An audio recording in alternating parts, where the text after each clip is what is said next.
Madame, Monsieur, bonjour. Très heureux de vous retrouver dans ce 13h urbain. Voici le sommaire. À l'instar des enseignants et apprenants des autres villes du pays, ceux des collines ont aussi repris le chemin des classes conduites par l'autorité préfectorale et le ministre conseiller aux enseignements maternels et primaires secondaires.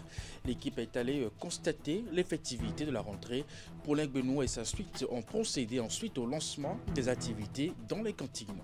Ensuite, le Conseil économique et social a organisé ce lundi sa deuxième session ordinaire au titre de l'année 2025. Au cours des travaux ouverts au siège de l'institution, il est question fondamentalement de se pencher sur la situation budgétaire au Bénin. Et pour finir, moins de papier, plus de sécurité. C'est la promesse de la nouvelle lettre de voiture électronique. L'Agence nationale de transport terrestre veut moderniser le transport routier au Bénin en misant sur le numérique. La présentation de ce nouvel outil a été faite ce lundi à Cotonou. Et voilà pour vous le sommaire de cette édition. À nouveau, bonjour et bienvenue. Si vous nous rejoignez, on parle d'éducation à l'instar des enseignants et apprenants des autres villes du Bénin. Ceux des collines ont aussi repris le chemin des classes. À cet effet, quelques établissements ont reçu une délégation conduite par l'autorité préfectorale et le ministre conseiller aux enseignements maternels et primaires secondaires. L'équipe est allée constater l'effectivité de la rentrée. Justement, Paulin Benoît et sa suite ont procédé ensuite au lancement des activités dans les cantines scolaires. Voici les images.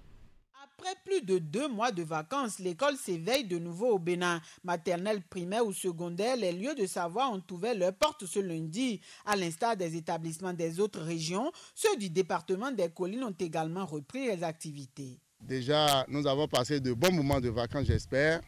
Et ce matin, nous nous retrouvons pour reprendre une nouvelle année. Chacun de vous doit être studieux tout au long de l'année. Sur le terrain, pour constater l'effectivité de la rentrée, le préfet Saliou Odoubou était en compagnie du ministre conseiller aux enseignements maternels, primaires et secondaires. La délégation composée de cadres et certains chefs services déconcentrés ont parcouru plusieurs établissements, de l'école maternelle et complexe scolaire d'Aédéro au collège d'enseignement général de Panouian. La mission s'est réjouie du démarrage des cours. Des conseils ont été prodigués aux apprenants, de même qu'aux enseignants. Il faut comprendre, comme je viens de le dire, que vous devez oublier maintenant les jeux et prendre au sérieux le travail comme vous avez l'habitude de le faire. Chers enseignants, nous vous demandons de continuer à les accompagner. Les petits plats ont été mis dans les grands plats et le résultat est déjà épatant.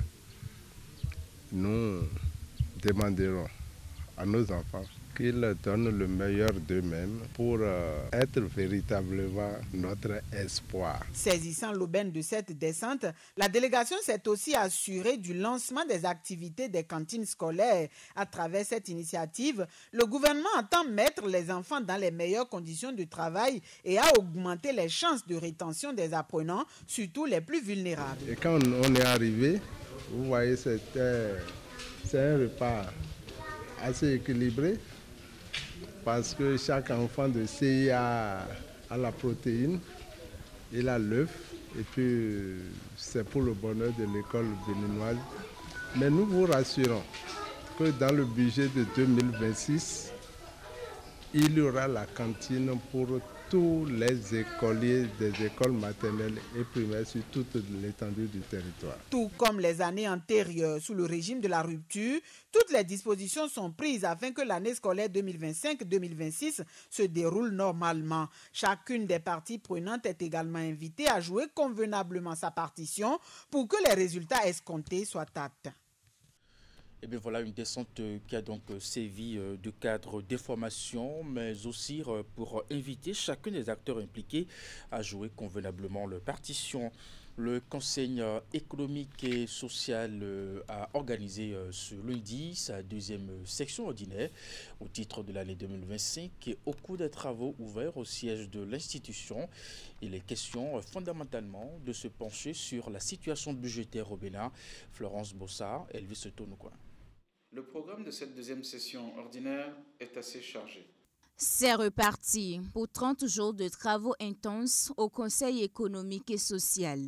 Dans cette salle, les conseillers de l'institution, vêtus majoritairement de tenues locales, se penchent sur l'étude du projet de budget général de l'État gestion 2026. C'est la deuxième session ordinaire au titre de l'année du Conseil économique et social. L'étude du projet de budget général de l'État gestion 2026. Dans cette veine, je voudrais rappeler que le Conseil économique et social a été associé par l'Assemblée nationale au débat d'orientation budgétaire. Nous avons également participé aux séances relatives à l'approbation des documents de programmation budgétaire. Ce haut niveau d'implication nous permet de mieux jouer notre partition dans le cadre de l'examen du projet de loi de finances pour le compte de l'exercice 2026. Au cours de cette même session, nous procéderons à l'adoption définitive des rapports des sujets d'autosaisine dont l'étude a été entamée durant les sessions précédentes.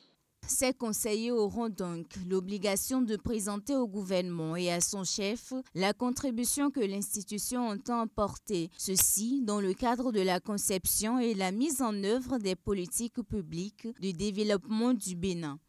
La présente session sera également l'occasion d'échanger autour de nos initiatives en faveur de l'économie sociale et solidaire.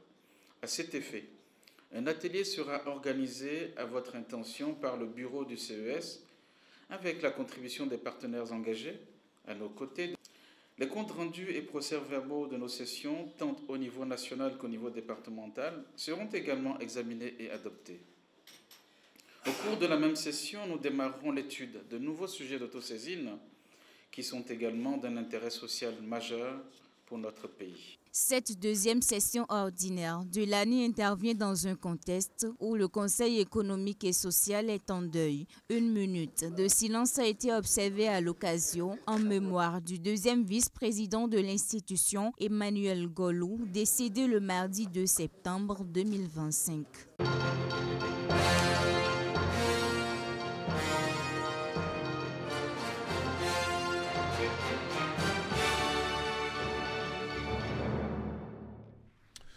Dans cette séquence d'en route pour 2026, les populations de la 10e circonscription électorale témoignent du soutien à la candidature de Romia de Wadani pour la présidentielle de 2026. Rassemblés au pays des 7 rivières, hommes et femmes de toutes catégories socio-professionnelles ont salué le choix des partis de la majorité présidentielle, justement, militantes et militants du bloc républicain que de l'Union progressiste sur le renouveau de cette zone, justement, qui ont ensemble promis de batailler pour la continuité des actions du régime Talon. Imet Hélène Moussou, Georges Vaudonon. À l'unisson, ils approuvent le choix de candidats opérés par les partis de la majorité pour la présidentielle qui s'annonce. Ces hommes et femmes, toutes catégories socio-professionnelles confondues, saluent la clairvoyance de même que la maturité des responsables des dites formations politiques venus de Savè, Glazoué et Ouessé. Ces militantes et militants du bloc républicain et de l'Union progressiste Le Renouveau ont tenu à témoigner leur soutien à Romuald Wadani. Nous sommes jeunes dans l'esprit, nous sommes jeunes dans la pensée. Si nous voulons vraiment que notre département puisse aussi être inscrit dans les concerts des grandes réalisations, je voudrais nous prier de nous mettre ensemble. Les gens viendront encore vous parler de cette bonne nouvelle, autrement, mais dans la même ligne. C'est cette nouvelle de l'annonce de l'enfant qui est né, Wadaï. Et c'est vrai, il est né. Et c'est lui qui va sauver le pays. C'est lui qui va porter la jeunesse. C'est lui qui va soutenir tout ce que nous demandions depuis des années. Pour les uns et les autres, la désignation de l'actuel ministre des Finances pour porter l'étendard de la mouvance est un choix judicieux. Cette décision vient mettre fin à toute manœuvre qui pourrait fragiliser les réformes politiques opérées ces dernières années, mais surtout va permettre de maintenir le cap quant aux avancées enregistrées sur le plan du développement du Bénin. La jeunesse de la 10e circonscription électorale déclare ici et maintenant tout son soutien indéfectible au candidat Romia de Wadani et invite le peuple béninois en général à se mobiliser derrière cette candidature pour la rendre opérationnelle, pour la capitalisation des acquis et le renforcement de la rigueur dans la gestion des finances publiques. Dorénavant, dans la 10e circonscription électorale, le mot d'ordre est lancé pour la mobilisation autour du candidat. Nous devons nous organiser pour que, effectivement, nous montrions au chef de l'État que l'orbite sur laquelle il nous a mis c'est une bonne orbite et nous pensons quand même poursuivre cette orbite-là pour le bonheur de chacun de nous. Nous sommes issus de la même population et nous avons les mêmes problèmes. Nous sommes obligés alors d'avoir les mêmes approches. C'est pour cela que nous invitons toute la population aujourd'hui à se mobiliser. C'est confirmé. À Savek, Glazoué et Ouessé, les populations expriment aussi leur soutien à la candidature de Romuald Wardani. Elles disent également être prêtes à œuvrer pour la réussite de toutes les étapes qui conduiront à la concrétisation de l'ambition de faire de Wardani le successeur de Patrice Talon.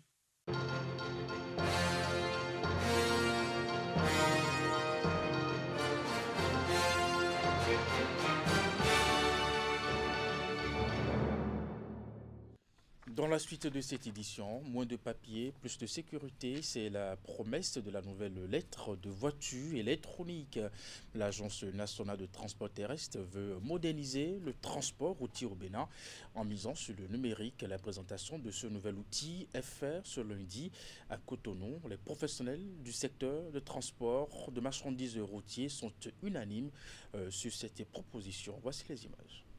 Voici comment se présente la lettre de voiture électronique internationale, un document destiné à sécuriser le transport des conteneurs de marchandises. Cet outil renseigne sur l'expéditeur, le destinataire, ainsi que les lieux de chargement et de déchargement. Il fournit également des informations sur le transporteur et l'état du camion. C'est louable ces réformes parce que déjà ça nous permet d'être sûr, le chargeur qui est le demandeur d'ordre de transport, pour être sûr que sa marchandise est arrivée à bon port.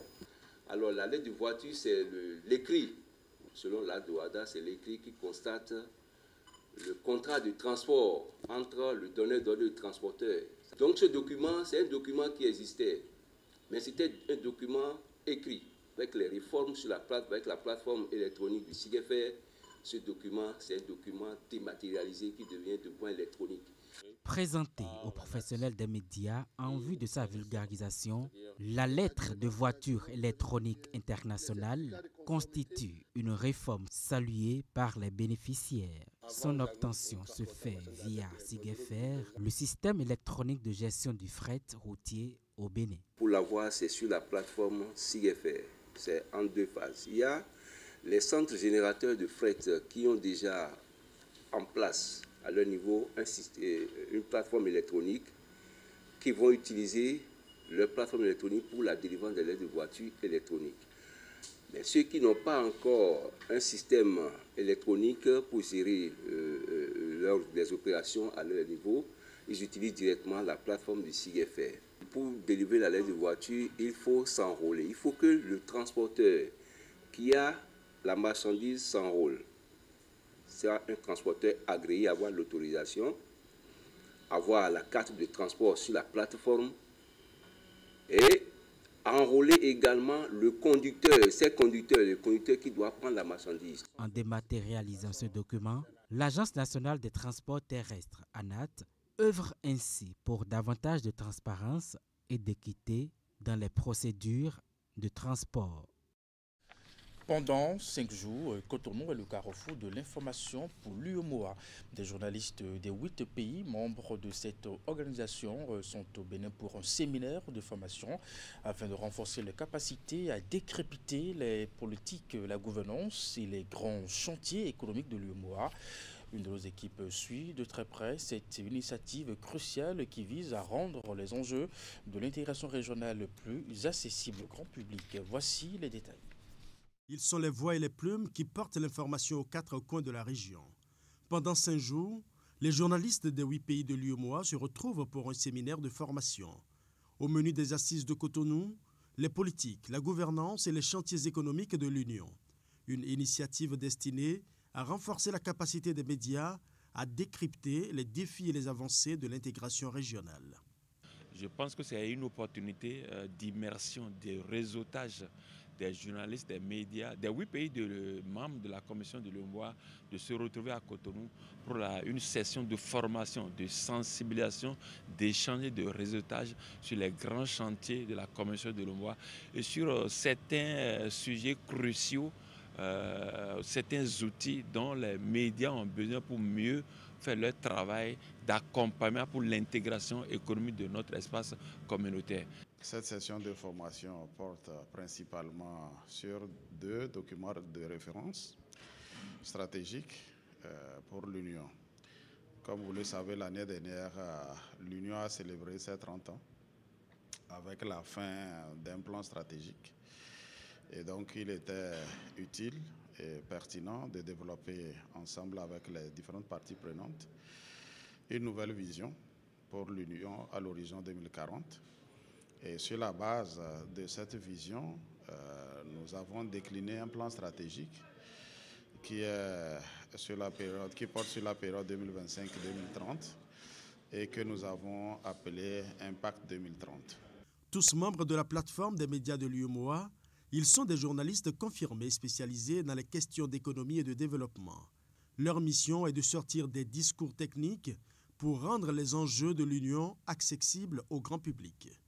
Et le consultant principal, c'est le professeur Albert Ronloku, que vous connaissez, qui est le directeur de l'ENEAM Cotonou, qu'on ne présente plus, qui est là, qui est le consultant principal, qui va nous accompagner pendant tout ce temps-là. Il y a les cadres de la commission de l'UEMOA, il y a le directeur de la commission de l'UEMOA pour accompagner les médias, vraiment pour être mieux vraiment informés, mieux être outillés, vraiment pour mieux accompagner l'intégration économique tant attendue des médias. Plusieurs communications et des travaux pratiques sont prévus pour étoffer cette formation qui va certainement renforcer les capacités de traitement, d'analyse et de commentaire de ces hommes et femmes. Ils pourront ainsi relayer les informations économiques et de développement de façon juste, claire et impactante. Et pour la première journée de cette rencontre de formation, les membres de la plateforme des médias de l'UEMOA se sont familiarisés avec la vision prospective 2040 et le plan stratégique 2025-2030 de l'UEMOA, une communication conduite de main de maître par les cadres de l'institution régionale. Nous allons suivre un extrait de conférencier qui est aussi le représentant résident de l'UEMOA. Il est au micro de Ulrich Gaba.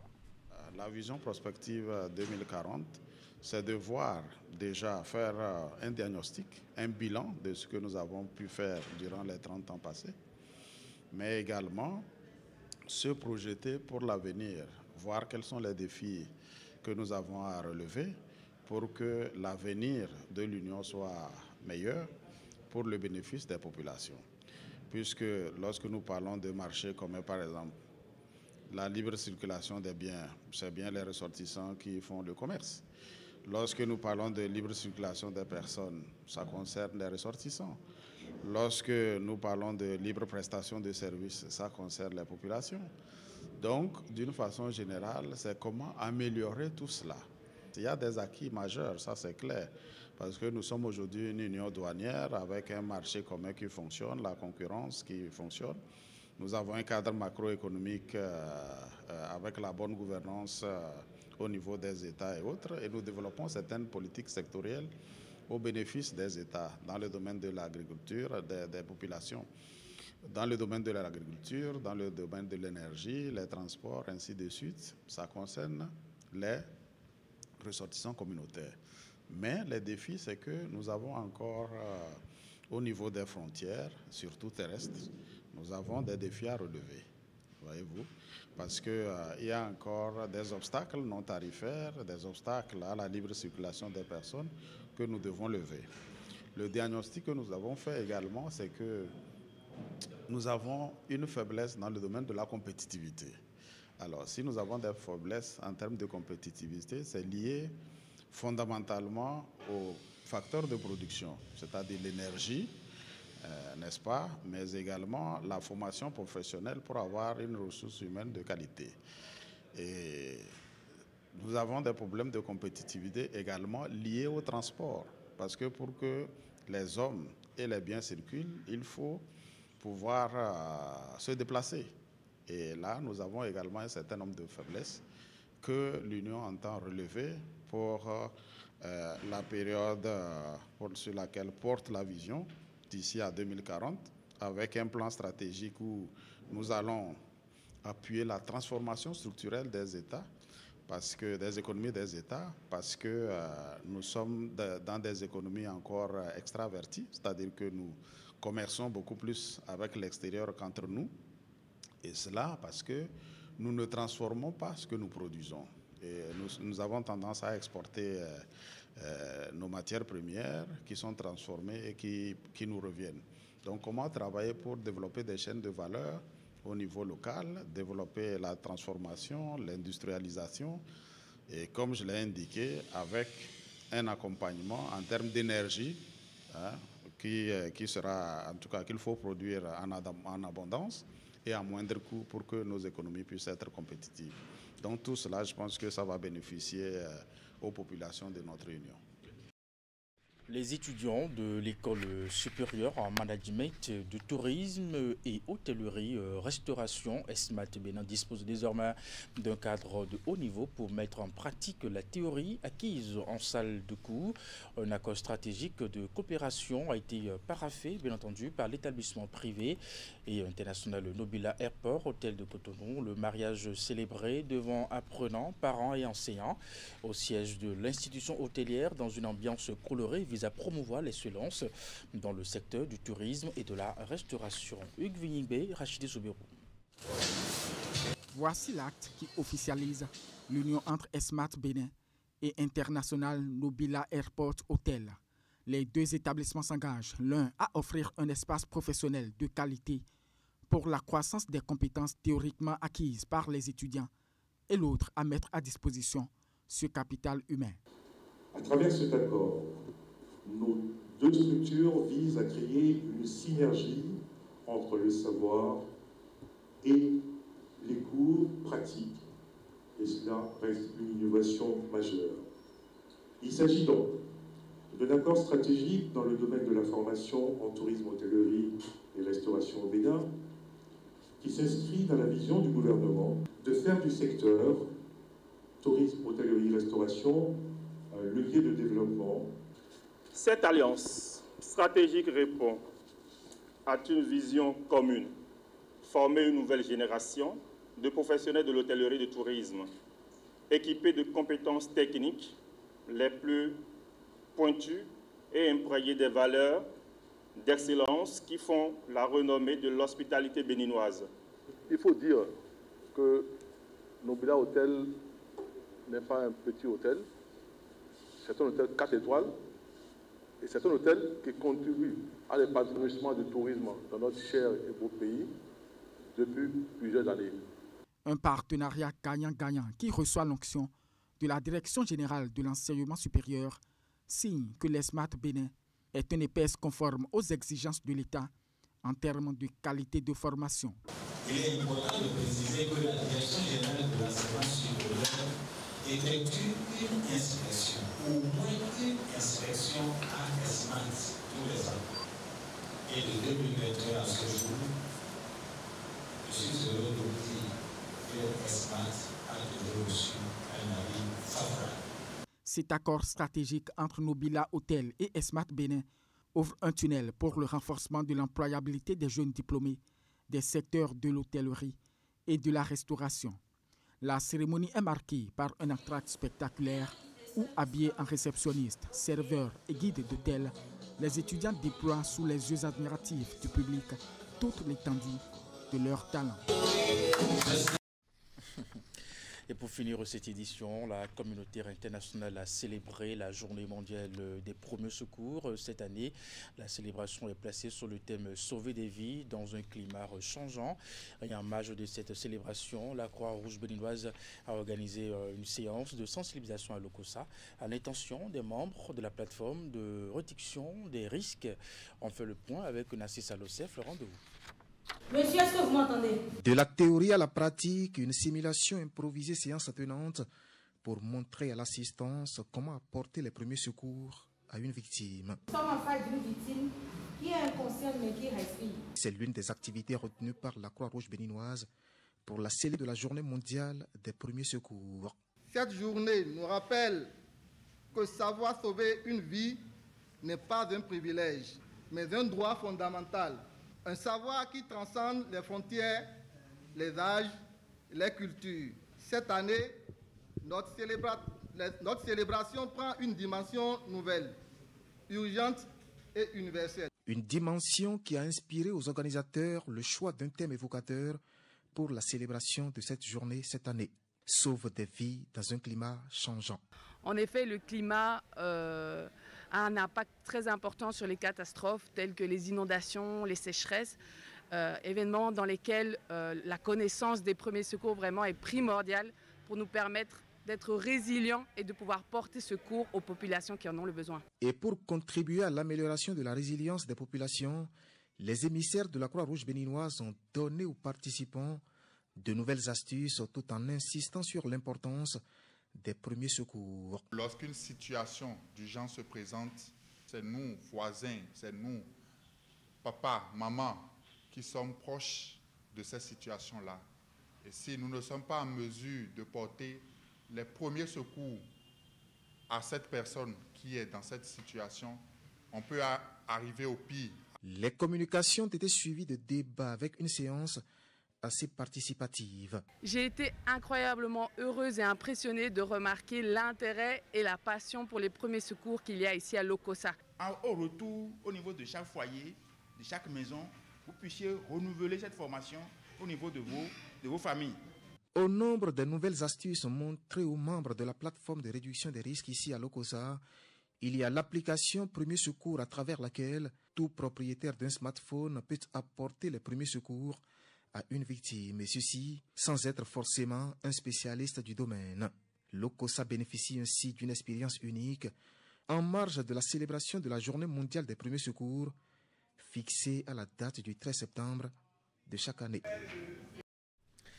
Mesdames, Messieurs, c'est bien la fin de cette édition. Merci de l'avoir suivi, de votre fidélité à nos programmes. À 16h, c'est bien le bulletin de votre journal. Et puis à 19h30, la grande édition de l'information. Et juste après, votre émission Info continue avec Wahab Ali Para. Portez-vous bien et à très bientôt.